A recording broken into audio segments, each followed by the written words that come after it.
Hello everyone, it's me Nikhil Thakur र यो हाम्रो सेकेन्ड भिडियो रहेछ। यो भिडियोमा हामीले why we need to become powerful, हामीले बलियो किन बन्नुपर्छ भन्ने कुराको बारेमा कुरा गर्छौँ।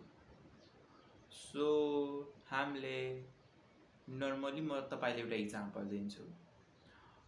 जस्तैमा तपाईँ र तपाईँले आफ्नो फ्यामिली लिएर कतै घुम्न गइरहनु भएको छ। जसरी तपाईँले यो समयमा अहिलेको समयमा हेर्नु नै हुन्छ भने जुन ठाउँमा जता कतै पनि तपाईँले जडियाहरू तथा नराम्रो मान्छेहरू पाउने गर्दछौँ। अब जस्ट इमेजिन कुनै मान्छेले भिडको फाइदा उठाएर होइन भने तपाईँले एक्लो देखेर हेरेर तपाईँले गाली गर्न खोज्छ, तपाईँको परिवारसँग नराम्रो व्यवहार गर्न सक्छ।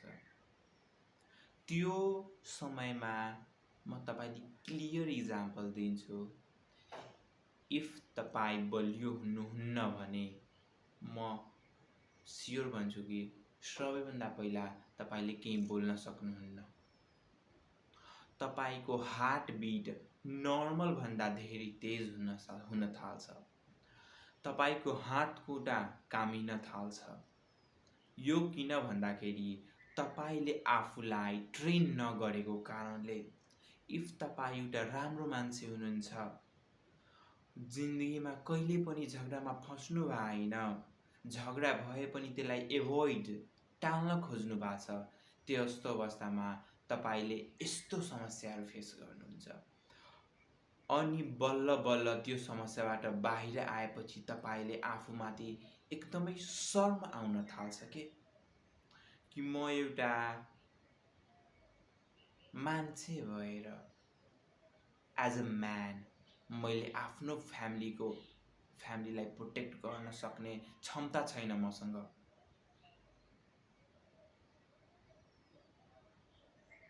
यो सोचेर नै तपाईले यति नराम्रो फिल हुन्छ कि मैले कुरै गर्न सक्दिनँ, किनकि यो पर्सनली मैले भोगेको कुरा हो।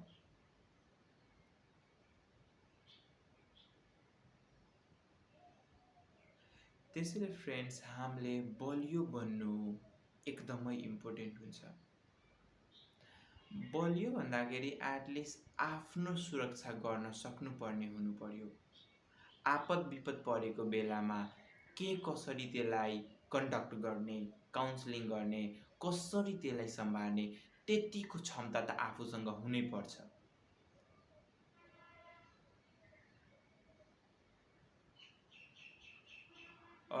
मैले एउटा एनिमेसन हेर्दै जाँदाखेरि मैले एउटा एकदमै राम्रो कुरा के थाहा पाएँ भने एउटा कमजोर मान्छेले कसैको पनि सुरक्षा गर्न सक्दैन। कहीँ न कहीँ यो सत्य कुरा पनि हो। तपाईले आजको समयमा अहिलेको युगमा हेर्नुहुन्छ भने जताकतै आफ्नो गाउँदेखि लिएर सहरतिर सबैको आफ्नो ग्याङ हुँदो रहेछ। सबैले 4-5 वटा मान्छे लिएर हिँड्ने गर्दछ। मैले तपाईलाई यो भन्ने होइन कि तपाईले पनि ग्याङ बनाउनु, 4-5 वटा मान्छे लिएर हिँड्नु, बट एटलिस्ट आफूमा इम्प्रुभ गरेर आफू त बलियो बन्नुस्, हैन? अरूको त कुरा नगर्नुस्, तर तपाईले एटलिस्ट आफ्नो परिवारको त सुरक्षा गर्न सक्नुपर्ने बन्नु, हैन? बढी होइन त्यति भए पुग्छ। अरू केही चाहिन्न हामीलाई। घाँस बाँस कपास भन्छ, त्यो त हामीले म्यानेज गरि नै हाल्छौँ।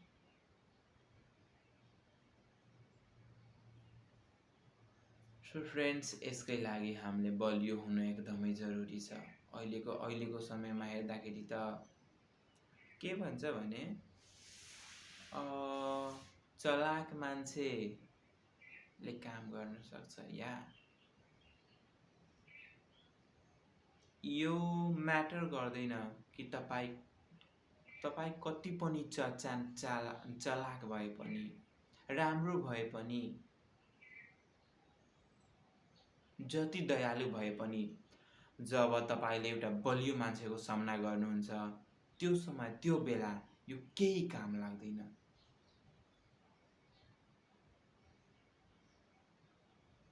सो अहिलेको समयमा बलियो हुनु भनेको as a part of life हुँदो रहेछ। बलियो भन्दाखेरि मात्र फिजिकली भएन, हामीले मेन्टली पनि बलियो हुनुपर्छ। मेन्टली बलियो एकदमै मलाई लाग्छ फिजिकल बलियो भन्दा पनि सबैभन्दा टपमा मेन्टली बलियो आउँछ।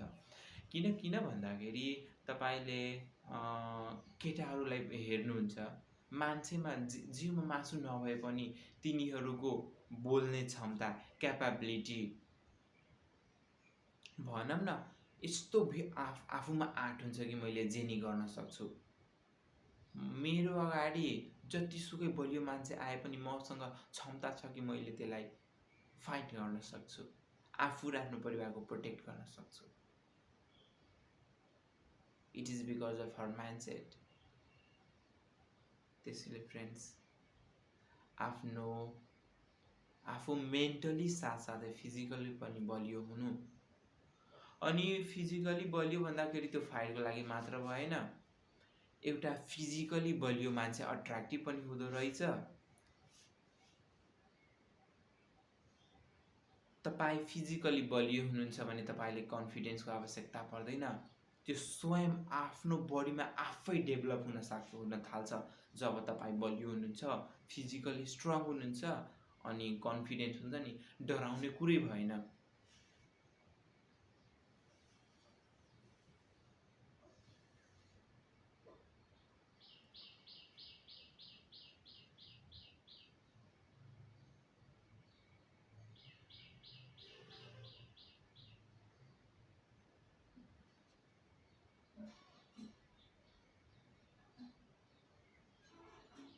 र अन्त्यतिर मैले एउटा कुरा के भन्न चाहन्छु भने,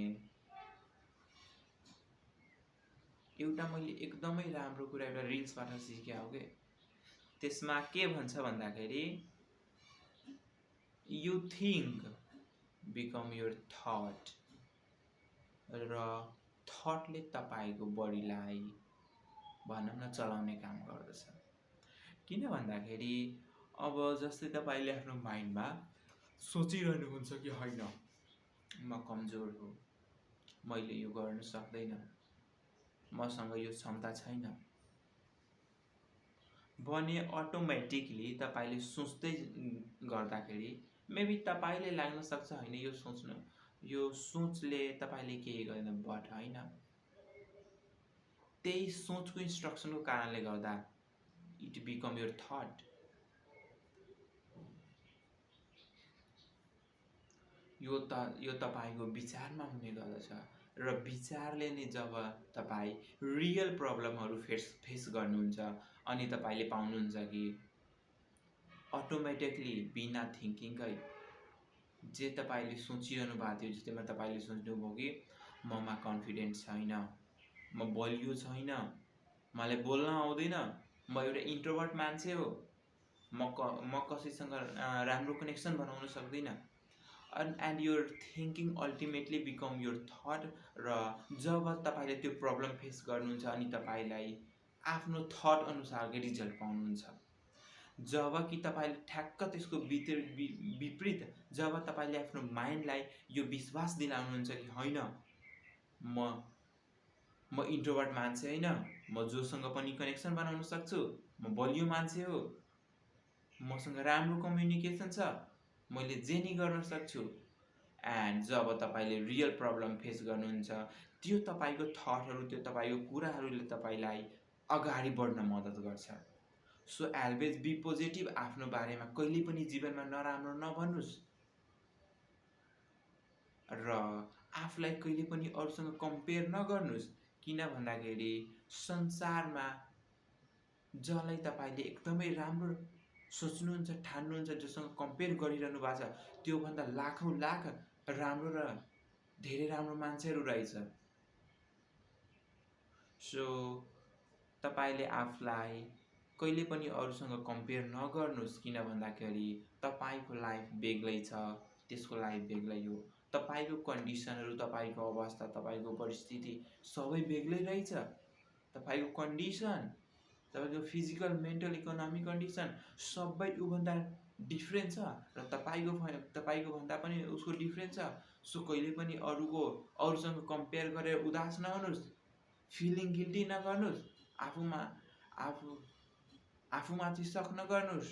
तपाईँले यो सोच्नुहोस् कि भगवानले सबैलाई एउटा युनिक बनाएको छ, युनिक पर्सनालिटी दिएको छ।